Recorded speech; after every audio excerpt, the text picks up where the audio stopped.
여러분에게 질문을 드리면서 오늘 말씀을 시작하겠습니다.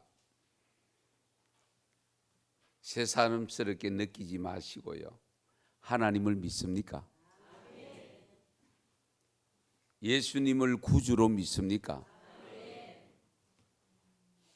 하나님의 영, 지혜의 영, 보혜사 영을 믿습니까? 기독교에서 말하는 믿음이란 누구를 믿느냐? 세 분 다 믿어야 됩니다. 일명 우리가 하나님을 말씀할 때에 삼위일체이신 하나님이라고 표현합니다. 우리가 삼위일체라고 할 때에 위격이 세 분이다. 성부, 성자, 성령. 성부 하나님과 성령 하나님, 예수님이죠. 성령 하나님을 믿어야 된다는 거죠. 이것을 분리해서 생각하시면 안 됩니다. 한 분이십니다. 우리 신앙이 분명해야 됩니다. 대림절을 맞으면서 오늘 우리 새벽 기도에도, 특별 새벽 기도에도 그렇고 지금 예수님에 대해서 집중적으로 하게 된 이유가 뭐냐면, 최근에 제가 여러 사람들을 만났는데 성도들을 만날 때에 신앙생활을 나름대로꽤 오래 하신 분들 중에서 깜짝 놀랄 일들을 들은 적이 있습니다. 하나님은 믿을 것 같은데 예수님은 안 믿어진다. 그런데 거꾸로 생각하는 분들도 있어요. 예수님은 믿어지는데 하나님은 존재가 안 믿어진다. 여러분 잘 들으세요. 저희 연성교회 성도들은 그런 분이 한 분도 없기를 바라지만, 혹여나 아직도 이 신앙의 대상이 분명치 않으면 오늘 이 시간 말씀 듣고 깨닫고 분명히 예수를 구주로 믿는 역사가 있기를 바랍니다. 분명히 믿어져야 됩니다. 왜 이런 경우가 발생하는가 하면, 우리가 믿는 하나님과 예수님에 대해서 분리해서 생각하기 때문에 그렇습니다. 하나님 따로, 예수님 따로 생각하니까. 하나님이 곧 예수님이고 예수님이 곧 하나님이십니다. 하나님이 인간의 몸을 입고 오신 분이, 도성인신하신 분이 예수님이잖아요. 그분들과 창조 때부터 계속 하나님과 같이 계셨던 분이 성령님입니다. 그래서 우리가 자꾸 분리해서 생각하지 마시고, 다만 위격이 다르다 보니까 어떻게 해요? 그분들의 기능이 다르죠. 하나님 성부의 기능이 다르고 성자 예수님의 기능이 다르고 성령의 기능이 다르다 보니까 우린 자꾸 분리해서 생각하는데 그렇지 않습니다. 하나님을 믿으면 예수 믿는 것이고, 예수 믿으면 성령님 믿는 것이고, 우리가 세 분을 다 믿는 것입니다. 하나님은 믿어지는데 예수는 안 믿어지고, 예수는 믿는데 하나님은 안 믿어지고, 이러면 안 된다는 겁니다. 그것은 잘 몰라서 그렇습니다. 예수님을 잘 모르기 때문에. 적어도 여호와 하나님을 믿는다면 예수 그리스도가 구세주임을 반드시 믿으셔야 돼요. 그게 믿어져야 돼요.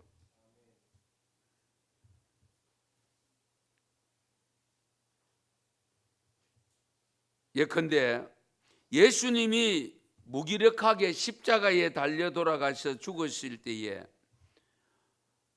그런 분을 어떻게 구주로 믿을 수 있느냐? 그럼 부활하셨는데요. 그러면 부활을 누가 믿노? 이제 이렇게 되면 끝이 없습니다. 그리고 예수 그분을 믿는데 왜 내 죄가 사해지지? 어떻게 내 죄가 용서받지? 근데 이런 의문을 던지는 분들도 있어요. 예수 그리스도를 믿음으로 우리는 죄 사함을 받는다고 하잖아요. 왜? 예수님께서 나의 죄를 짊어지고 십자가에 제물로 죽어 주셨기 때문에. 그러므로 내가 죄인으로 있지만은 나는 십자가에 제물로 죽지 않아도 됩니다. 왜? 예수님이 이미 제물로 죽어 주셨기 때문에. 다만 나는 그분을 믿음으로 말미암아 죄 사함을 받는 겁니다. 그러니까 얼마나 큰 은혜입니까? 그러면 또 의문을 가지는 분들이 또 있어요. 천국과 지옥이 안 믿어지는데요. 천국과 지옥이 안 믿어진다. 목사님 가봤습니까? 이렇게 또 다구지게 묻는 분이 있어요. 제가 그럼 뭐라고 대답할까요? 못 가봤는데요. 목사님도 못 가봐놓고 어떻게 믿어요? 여기 성경에 기록되어 있는데요. 우리는 성경에 있는 말씀을 믿잖아요. 할렐루야. 말씀을 믿기 때문에 그 안에 있는 모든 내용은 그냥 믿는 거예요. 그래서 하나님은 우리에게 무엇을 요구하느냐? 제일 먼저 요구하는 것은 믿음입니다. 주 예수를 믿어라. 그리하면 너와 내 집이 구원을 받으리라. 믿어져야 됩니다. 그런데 또 어떤 분은, 머리가 좋은 분들은 어떻게 생각하느냐? 알고 믿겠다고 찾아오는 사람이 있습니다. 알고 믿겠다. 알아야 믿지. 무조건 어떻게 믿나? 그런데 우리 하나님은 무조건 믿으래요. 알고 믿는 거하고 믿으면서 알아가는 거하고는 천양지 차이가 있습니다. 알고 믿으려고 하는 사람은 절대로 못 믿습니다. 왜? 자기 수준이 그 수준이 안 되거든요. 그렇기 때문에 우리는 믿고 나가면서 우리가 믿을 때 하나님께서 조금씩 깨달음을 주시잖아요. 그래서 확신하게 되는 겁니다. 대림절 첫 번째 주일을 맞아서 오늘 설교 제목을 여호와를 믿는다면 예수를 구주로 믿어라 하는 제목을 사용했는데요. 우리 하나님과 예수님을 분리해서 믿으면 올바른 신앙이 될 수가 없습니다.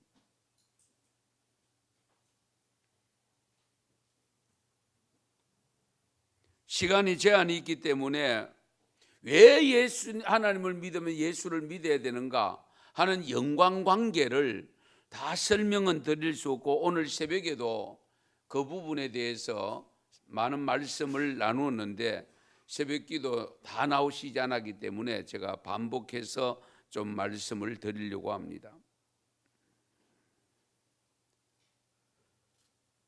오늘 읽은 말씀, 신약의 말씀을 보시면 마가복음 1장 1절에 하나님의 아들 예수 그리스도의 복음의 시작이라. 이것은 서론이면서도 결론입니다. 이 마가복음 전체는 하나님의 아들이면서 그리스도 예수에 관한 복음을 증거하는 내용입니다. 그래서 1절에서 복음의 시작이라고 했는데, 이 시작이라는 단어가 원어로 헬라어로는 아르케라는 단어인데 태초에, 많이 들어보셨지요? 태초에라는 단어입니다. 그러니까 예수 그리스도를 통한 복음의 시작은 또 하나의 하나님의 사건으로 시작이라는 겁니다. 이 구절의 고백적인 글은 대단한 내용인데요. 왜냐하면 당시에는 이 신앙을 가지고 있으면 순교할 각오를 해야 되는 시대입니다. 초대교회 성도들이 사용한 암호, 여러분 익수스 알지요? 요즘은 이제 많이 달고 다니지 않는데 차에 물고기, 그걸 익수스라고 합니다. 그 익수스가 그냥 내가 여러분 이해를 돕기 위해서 오늘 좀 해가 왔습니다. 이 헬라어를 전부 첫 글자를 따서 조합해 놓은 것이 단어 익수서입니다. 그런데 아이처럼 생긴 거 있죠. 이 예수서, 예수를 말합니다. 그 다음에 X로 되어 있는 그리스도서, 그리스도. 그러니까 예수 그리스도가 되죠. 예. 그 다음에 알파 형식으로 된 것이 데오스. 데오스는 하나님입니다. 그리고 어떻게 됩니까? Y는 휘오스. 그리고 어떻게 돼요? 이게 시그마 쪽으로 되는 소테르라고 하는 건데, 예수 그리스도 데오스 휘오스 소테르인데, 이것이 우리 용어로 하면은 예수 그리스도 하나님의 아들 구주라는 뜻입니다. 하나님의 아들 구주. 당시 로마 제국의 잔혹한 박해 시대에서 예수를 믿는다는 것을 드러내면 순교를 하기 때문에 우리는 예수 그리스도를 믿는, 예수 그리스도 구주를, 하나님을 믿는 사람들이라는 것을 표시로 한 것이 바로 익수서 물고기입니다. 그래서 이 물고기 보면 아, 저분은 예수님을 믿구나, 하나님을 믿구나 하는 것을 알게 된 거예요.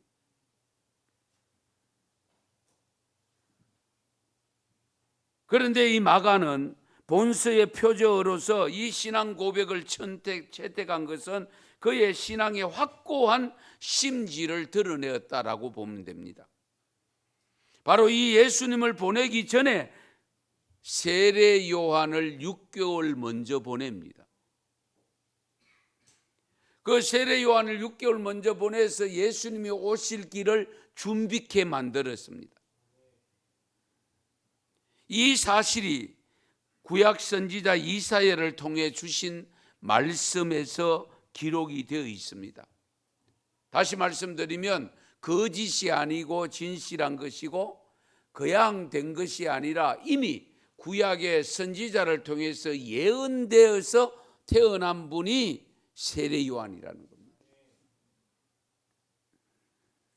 여러분 잘 아시는 대로 우리 예수님보다 6개월 먼저 세상에 태어난 세례 요한, 이 세례 요한이 말라기 선지자가 사라진 지 400년 동안을 우리 암흑기라고 표현했는데요, 신구약 중간 시대라고 표현하기도 합니다. 말라기 선지자가 세상을 떠나고 난 다음에 예수님이 오시는 그 기간이 약 400년입니다. 이 세례 요한이 한 일이 뭐냐 하면은 그 말라기 선지자가 세상을 떠난 400년 동안 선지자가 없다가 선지자로 나타난 사람이 세례 요한. 그런데 이 세례 요한이 예수님의 길을 준비한 자였기 때문에 구약 시대의 선지자들보다 더 나은 자라고 표현하고 있습니다. 그래서 우리 예수님들조차도 세례 요한을 가리켜서 여자가 낳은 자 중에 세례 요한보다 더 큰 자가 없다라고 할 정도로 칭찬을 했습니다. 여자가 낳은 자 중에 세례 요한보다 더 큰 자가 없다. 그러면 예수님이 세례 요한을 이렇게까지 칭찬을 한 이유가 뭘까? 왜 이런 엄청난 칭찬을 하셨을까? 세례 요한의 삶을 보면 알 수가 있습니다. 제가 오늘 그 본문은 읽지 않았는데요, 오늘 본문 마가복음 1장 6절에서 8절 내용이 그 속에 포함되어 있습니다. 크게 세 가지입니다. 첫째는 세례 요한이 살은 삶의 거주지가 빈들입니다. 빈들. 꽉 찬 들이 아니고 빈들입니다. 그런데 세례 요한의 경우는 그 자신의 사명을 감당함에 있어서 삶의 장소가 문제되지 않았습니다. 우리는 삶의 장소 굉장히 따지죠. 많이 여러분들 물질적으로나 시간적으로나 여러 가지 이 삶의 장소를 중요시 여기고 있잖아요. 그런데 세례 요한은 오로지 사명 완수하는 데 최선을 다했지 내가 어디에 거주하느냐를 중요시 여기지 않았다. 내가 그 사명을 감당하는 자리가 진정 사명을 감당할 수 있는 자리가 되느냐, 그리고 사명을 감당하는 데 도움이 되는 자리냐 하는 것을 따졌지, 우리 같이 생활 편하게 하는데 그런 구조 속에서 삶의 자리를 선택하지 않았다는 사실입니다. 우린 가끔 남들과 비교해서 불평하는 경우가 있습니다. 다른 사람들은 다 저렇게 시내 중심가에 좋은 아파트에 넓은 평수에 사는데 나는 뭐고 아직도 전세로 살고 아직도 이 신세밖에 안 되나? 다른 친구들은 공부도 못하던 친구들이 학교 다닐 때는 별 볼 일 없는 친구들이라고 생각했던 그 친구들은 지금 승승장구해서 대형차 타고 다니고 좋은 차, 뭐 외제차 타고 다니는데 나는 이게 기껏해야 이 뭐 작은 차 이름 뭐죠? 예, 모닝. 모닝밖에 안 되나?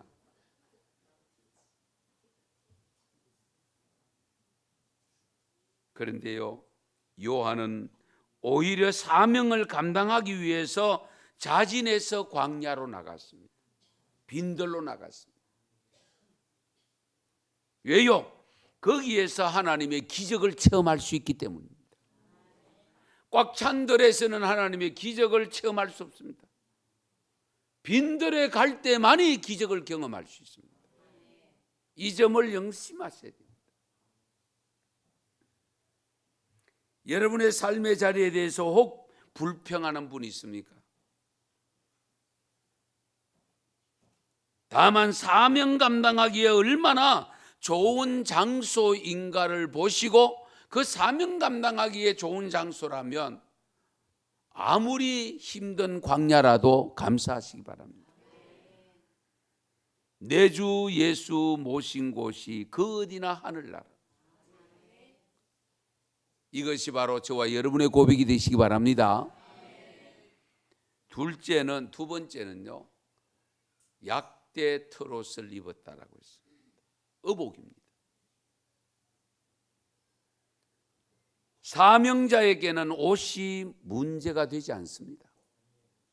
그런데 우리도 살아보면 옷이 날개라고 표현해서 할 수만 있으면 좋은 옷, 아름다운 옷, 거기다가 명품 코너에까지 가서 명품, 그 명품 실력은 안 되고 짝퉁.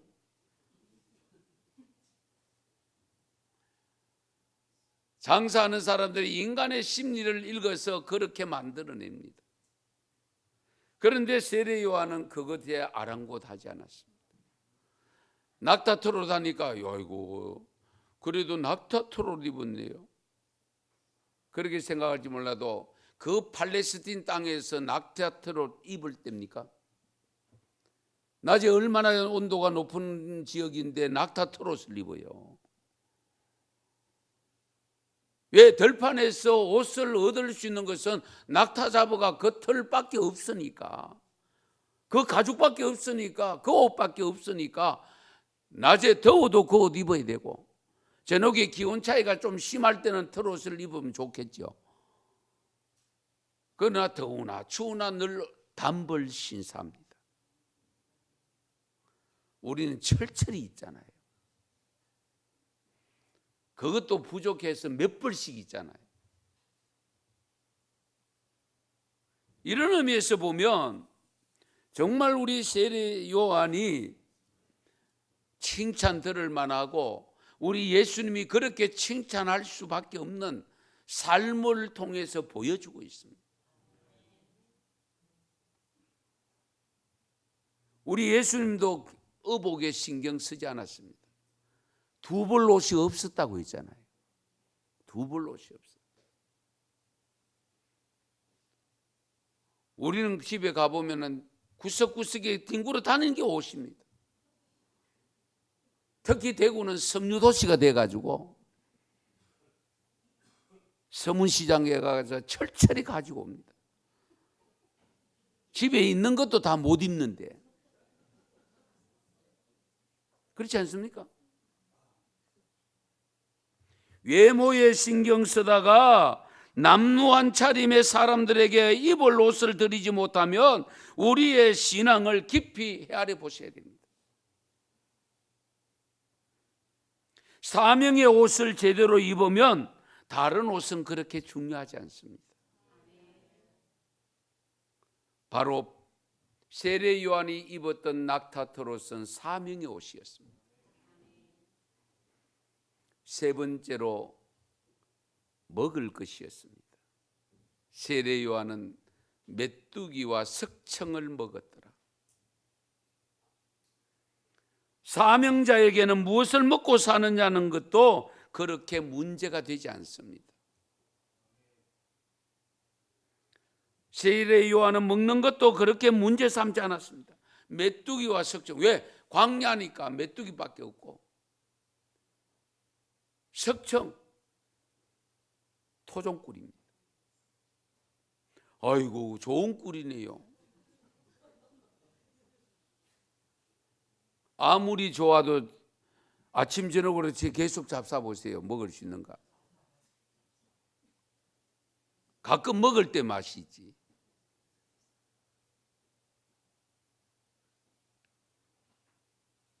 광야에 살면서 도시 음식을 기대하면 안 됩니다. 후진국에 살면서 선지국 음식 그거 기대하면 안 돼요. 목사가 잘 먹을 것 생각하면 되겠습니까?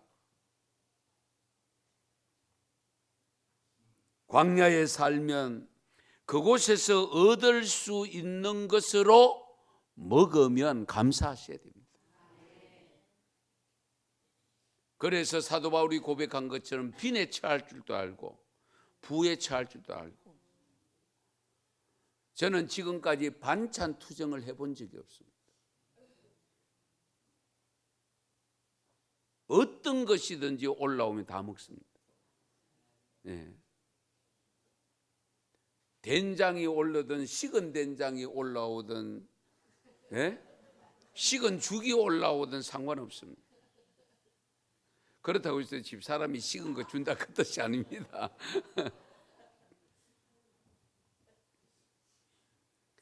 그런데 석청, 광야에서 구할 수 있는 것이 그것밖에 없으니까, 바위 틈에 썰어놓은 꿀 그것밖에 없으니까 먹었는데, 요즘 우리의 입장에서 보면 최고급 비타민이잖아요. 그보다 더 좋은 거 없지요. 그러나 장복을 하라면 못 먹습니다.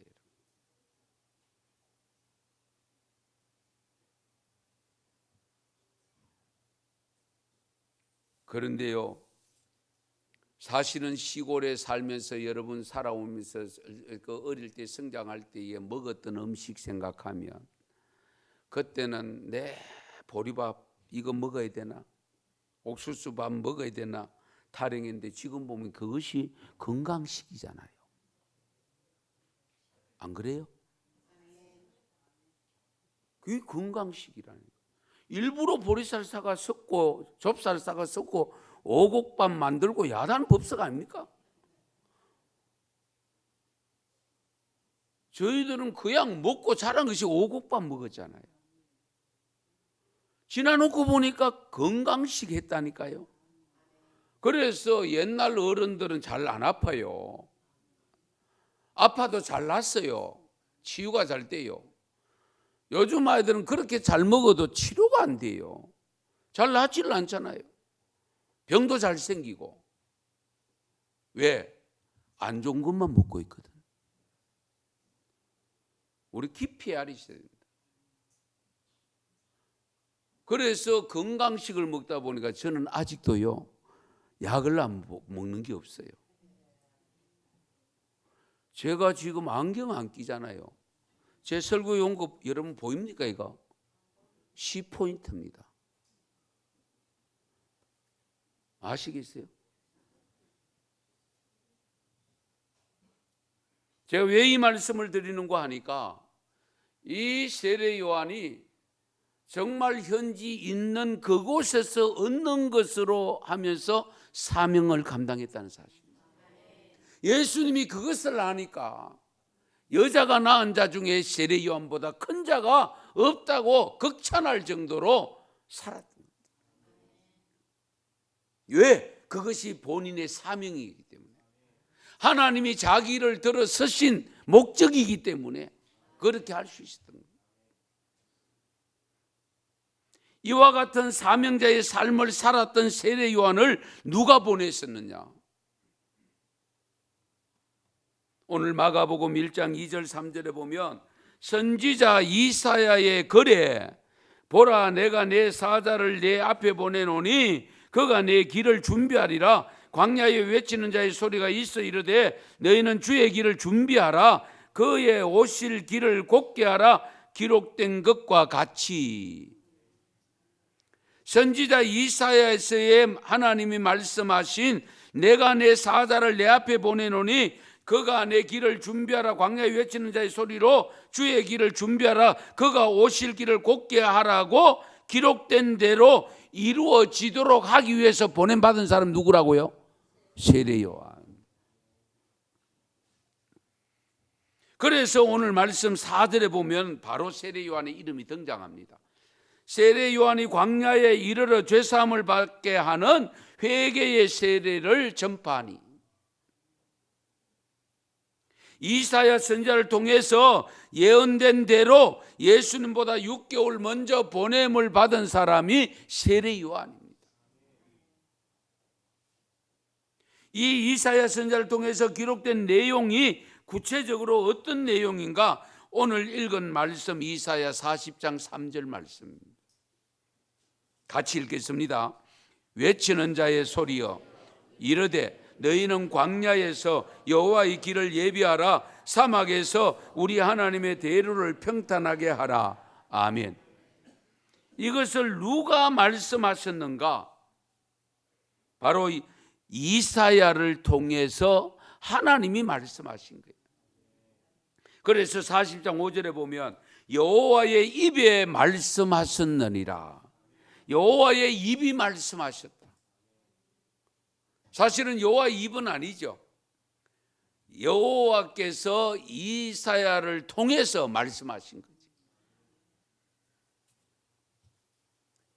하나님은 인간들이 전혀 알지 못하는 하나님을 보여주기 위해서 인간의 몸을 입고 오실 분이 있음을 이사야 선지자를 통해서만 예언된 것이 아닙니다.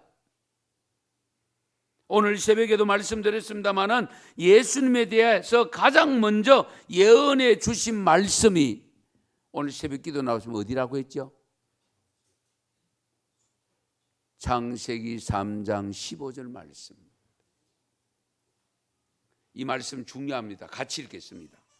내가 너로 여자와 원수가 되게 하고 내 후손도 여자의 후손과 원수가 되게 하리니 여자의 후손은 내 머리를 상하게 할 것이요 너는 그의 발꿈치를 상하게 할 것이니라 하시고. 아멘. 그래서 이것을 가리켜서 일명 원시복음이라고 합니다. 가장 오래된 복음이 바로 이 말씀. 이 말씀이 어떻게 복음이냐? 복음이라는 것은 예수님에 대한 거잖아요. 내가 너로, 여기 내가는 하나님입니다. 너로, 여기 너가 누구냐? 사람인 것 같으나 아닙니다. 앞에 4절을 보시면, 14절을 보시면 뱀을 두고 한 말입니다. 뱀. 뱀은 사탄의 상징이잖아요. 그러니까 내가 사탄 뱀을 너로 여자와 원수가 되게 하고, 여기 여자는 결국은 누구냐? 우리 예수님을 의미합니다. 왜? 예수님이 여자의 몸을 입고 태어났기 때문에. 그래서 내 후손도 여자의 후손과 원수가 되게 한다. 사탄의 너의 후손과 우리 예수님의 후손 예수님과 원수가 되게 한다. 그래서 후손은, 여자의 후손은 그러니까 예수님이죠. 예수님은 내 머리를 상하게 할 것이요 사탄의 너희의 머리를 상하게 한다는 것은 예수님이 승리한다 그 말입니다. 그런데 너는 그의 발꿈치를 상하게 할 것이다. 사탄의 너는 바로 예수님을 살짝 건드리는 것에 끝난다. 발꿈치를 상하게 한다. 사탄이 예수님을 시험하지요. 40일 금식했을 때 시험했습니다. 그러나 넘어가지 않았습니다. 그리고 십자가 못 박히는 데까지 사탄이 역사합니다. 그러나 그것은 하나님께서 이루어가야 될 길이기 때문에 그 길에 순종하기 위해서 십자가를 지고 가신 것뿐이지 마귀에 패한 것이 아니잖아요. 그래서 이 내용은 결국은 사탄과 결국 예수 그리스도를 예표하기 때문에 원시복음이다 라고 표현하는 겁니다. 조금 더 살펴보시면 우리 예수님의 출신, 조상의 배경과 우리 출생 장소에 대한 이 고지와 그것이 어떻게 되었는지를 조금 더 살펴보겠습니다. 이사야서 9장 6절 7절을 좀 같이 읽겠습니다. 좀 보면 깁니다마는 이는 한 아기가 우리에게 낳고 한 아들을 우리에게 주신 바 되었는데 그의 어깨에는 그의 이름은 기묘자라 모사라 전능하신 하나님이라 영존하시는 아버지라 평강의 왕이라 할 것임이라. 그 정사와 평강의 더함이 무궁하며 또 다윗의 왕자와 그의 나라에 군림하여 그 나라를 굳게 세우고 지금 이후로 영원히 정의와 공의로 그것을 보존하실 것이라.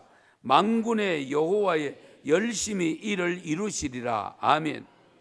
거기 특별히 7절에 보시면 다윗의 왕자와 그의 나라에 군림하여라는 귀절이 있습니다. 다윗의 왕자. 이 내용에 바로 어디에 나오느냐? 오늘 누가복음 1장 31절 32절 나옵니다. 31절 보세요. 보라 네가 잉태한 아들을 낳으리니 그 이름을 예수라 하라. 그리고 그 다음에 보세요. 그가 큰 자가 되고 지극히 높으신 이의 아들이라 일컬어질 것이요 주 하나님께서 그 조상 다윗의 왕위를 그에게 주시리라.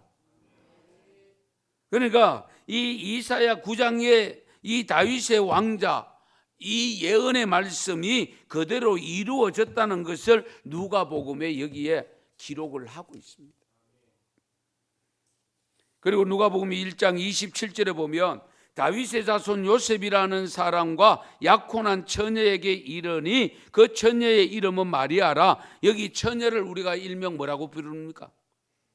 동정녀라고 부르죠. 동정녀 뜻이 뭐냐? 남자를 전혀 알지 못하는 처녀, 우리말로 하면 수처녀다 그 말입니다. 그 동정녀 마리아에게서 우리 예수님이 태어난다는 것을 예언해 놓은 것이 그대로 이루어지는 겁니다. 그 이사야 7장 14절인데요. 그러므로 주께서 친히 징조를 너에게 주실 것이라. 보라 처녀가 잉태한 아들을 낳을 것이요 그의 이름을 임마누엘이라 하리라. 이 이사야 7장 14절이 누가복음 1장 27절에서 이루어진 것을 그대로 기록하고 있습니다. 한 가지 더 살펴볼게요. 예수님이 태어날 장소에 대한 내용입니다. 미가서 5장 2절인데요. 베들레헴 에브라다야 너는 유다 족속 중에 작을지라도 이스라엘을 다스릴 자가 네게서 내게로 나올 것이라. 그의 근본은 상고의 영원에 있느니라. 그러면 이 미가서 선지자를 통해 주신 이 말씀이 어디에 성취되어 있느냐? 마태복음 2장 6절 같이 읽습니다. 또 유대 땅 베들레헴아 너는 유대 고을 중에서 가장 작지 아니하도다. 네게서 한 다스리는 자가 나와서 내 백성 이스라엘의 목자가 되리라 하였음이니이다. 아멘. 그대로 이루어져. 그리고 예수님의 사역 장소도 일러주고 있습니다. 예수님이 갈릴리 지방에서 사역할 것을 이사야 선지자를 통해서 가르쳐 주셨는데요. 전에 고통받던 자들에게서 흑암이 없으리로다. 옛적에는 여호와께서 스불론 땅과 납달리 땅과 멸시를 당하게 하셨더니 그 후에 해변길과 요단 저쪽 이방의 갈릴리를 영화롭게 하셨느니라. 이 내용의 말씀이 마태복음 4장 13절 16절에 나타납니다. 말씀 길게 읽지 않겠습니다. 특별히 우리 15절에 보면은 스불론 땅과 납달리 땅과 요단강 저편 해변길과 이방의 갈릴리가 나옵니다. 그러니까 예수님이 태어나면 활동 무대가, 사역의 장소가 갈릴리가 중심이 된다는 것을 이미 선지자를 통해서 예언하셨고 그것이 그대로 이루어졌다는 것을 여기 기록하고 있습니다. 그러니까 우리 예수님을 보면 출생 전부터 시작해서 사역을 감당하고 십자가를 지고 가는 것까지 다 기록을 하는데 어린 나귀를 타고 가셨다. 이것도 마찬가지입니다. 스가랴 9장 9절에 보면요, 시온에 따라 크게 기뻐할지어다, 예루살렘에 따라 즐거이 부를지어다. 보라, 내 왕이 네게 임하시나니 그는 공의로우시며 구원을 베푸시며 겸손하여서 나귀를 타시나니 나귀의 작은 것 곧 나귀 새끼니라. 이것이 구약의 말씀, 스가랴서 9장 9절입니다. 그런데 요한은 이렇게 기록합니다. 요한복음 12장 14절 15절인데요. 같이 읽어볼게요. 예수는 그 한 어린 나귀를 보고 타시니 이는 기록된 바 시온 따라 두려워하지 말라. 보라, 너의 왕이 나귀 새끼를 타고 오신다 함과 같더라. 아멘. 어쨌든 이 구약의 말씀 그대로를 이루어지게 하는 사건입니다. 예수님이 십자가에 달려 운명하셨을 때에 어떻게 처리되었는가, 그것까지도 이미 구약 성경에 기록하고 있습니다. 예수님이 십자가에 못 박혀 달려 운명했을 때에 누가 가서 찾아옵니까? 시체를. 아리마대 요셉이잖아요. 부자 아리마대 요셉입니다. 그 내용이 이사야 53장 9절에 있습니다. 이사야 53장 9절을 우리 한번 보여주시기 바랍니다. 같이 읽겠습니다. 그는 강포를 행하지 아니하였고 그의 입에 거짓이 없었으나 그의 무덤이 악인들과 함께 있었으며 그가 죽은 후에 부자와 함께 있었도다. 아멘. 부자와 함께 있었도다. 이 말씀은 부자의 무덤에 갇혔다. 그 부자가 누구냐? 아리마대 요셉입니다. 이래도 예수님을 믿지 않으십니까? 이래도 반신반의하면서 지내시겠습니까?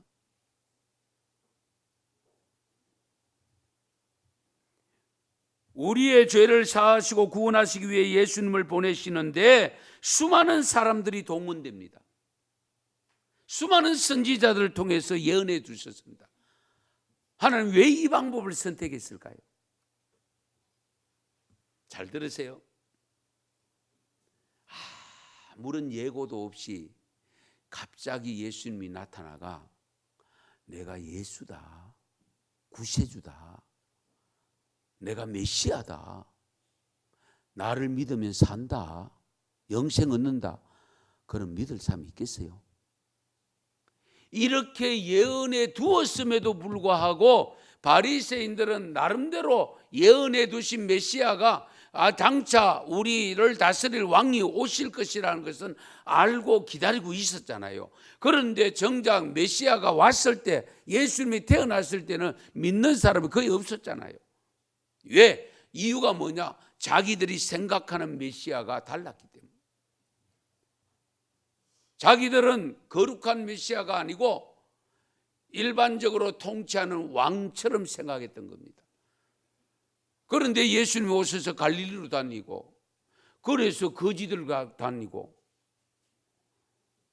그러니까 자기들이 생각한 왕의 신분하고 다르니까 왕으로 모실 수가 없는 거예요. 그래서 하나님은 이와 같은 인간들이 잘 안 믿기 때문에, 저와 여러분이 안 믿기 때문에 구약의 수많은 선지자를 통해서 이미 모든 삶을 이거 하려고 하면 하루 종일 해야 됩니다. 구약에 있는 내용들과 신약에 있는 내용들을 견줘서 다 할 수가 없습니다. 그런데 어쨌든 출생 이전부터 시작해서 십자가를 지고 천국에 올라가신 것까지 구약에 다 기록해 놓고 그렇게 보여준 이유가 뭐냐? 우리로 하여금 믿게 하기 위함입니다. 그럴 때에 그러면 아마 우리가 지혜가 부족하지만 되어진 것을 보면 아, 진짜구나, 그런 믿음이 생기지 않습니까? 예.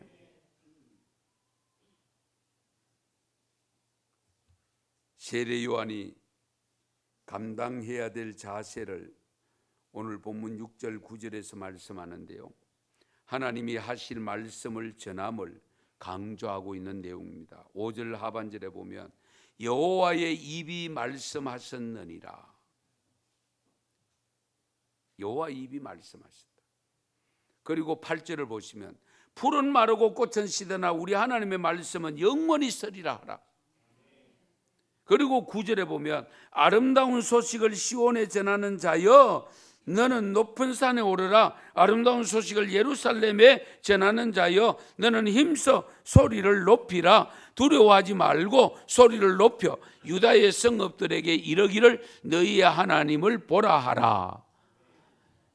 이 사명자가 세례 요한입니다. 이사야 선지자를 통해서 주신 말씀대로 이 세례 요한이 전한 모습을 마가복음 1장 4절에서 5절에 일러주고 있습니다. 세례 요한이 광야에 이르러 죄사함을 받게 하는 회개의 세례를 전파하니 온 유대 지방과 예루살렘 사람이 다 나아가 자기 죄를 자복하고 요단강에서 그에게 세례를 받더라. 그대로 이루어진 겁니다. 여기서 한 가지만 더 살펴볼게요. 왜 우리가 예수님을 기다려야 하며 믿어야 되는가? 예수님이 오시면 어떤 일이 주어지는가?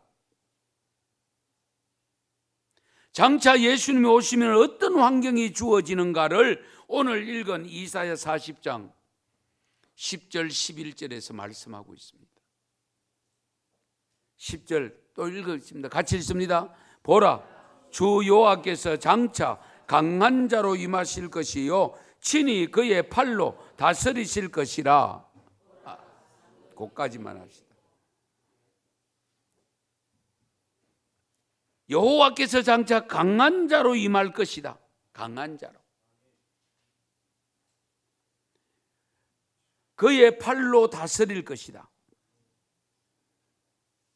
이것은 사탄을 철저하게 다스릴 능력을 가지시고 오시는 분이다는 거예요. 강한 힘을 가지고. 그래서 우리가 나의 힘으로 안 되잖아요. 그래서 우리는 주님의 능력을 빌려야 되잖아요. 그 주님의 능력을 빌리는데 주님은 지금은 이 땅에 계시지 아니하고 우리 하늘 보좌 옆에 가서 계시고 보내주심하고 하신 것이 성령입니다. 그래서 우리가 성령의 능력을 받아야 됩니다. 그래야 말씀을 지켜나갈 수가 있고 말씀대로 순종할 수가 있습니다. 그 다음에 두 번째 내용이 11절인데요 11절 같이 읽습니다. 상급이 같이 읽습니다. 11절입니다. 그는 목자같이 양떼를 먹이시며 어린 양을 그 팔로 모아 품에 안으시며 젖먹이는 암컷들을 온순히 인도하시리로다. 아멘. 이 내용의 말씀을 보시면 어떻게 됩니까? 목자같이 양을 먹이시고 어린 양을 팔로 모아 품에 안으시고 젖먹이는 암컷들을 온순히 인도하신다.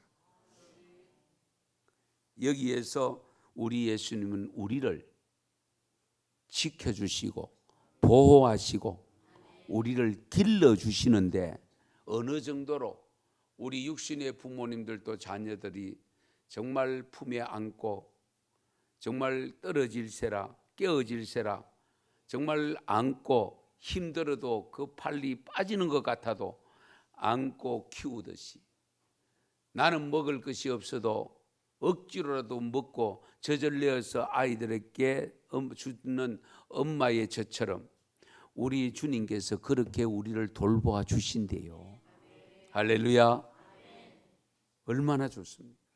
이런 주님을 믿으면서도 우리가 그 주님을 따라가지 아니하고 그 주님을 붙잡지 아니하고 그 주님께 아뢰지 아니하고 그 주님을 뒤로 하고 내가 뭘 해보려고 나서는 이 모습이 과연 진정한 믿음인가? 깊이 헤아리셔야 돼요. 성도 여러분, 그래서 예수님을 두고 정말일까? 과연 그럴까? 믿을까 말까라는 두 마음을 가진 분이 있다면 이 시간 이후로 사급 세시고 예수님만이 나의 구세주가 됨을 믿으시기 바랍니다.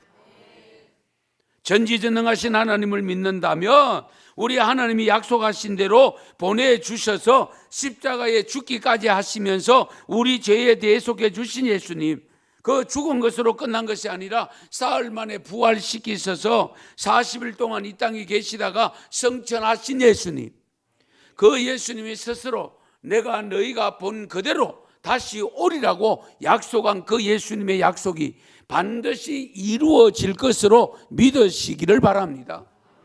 우리가 그 믿음 가지고 사는 거예요. 이제 우리가 예수님을 구주로 믿는다면 이 사실을 우리도 세례 요한의 뒤를 이어서 증거해야 되지 않겠습니까?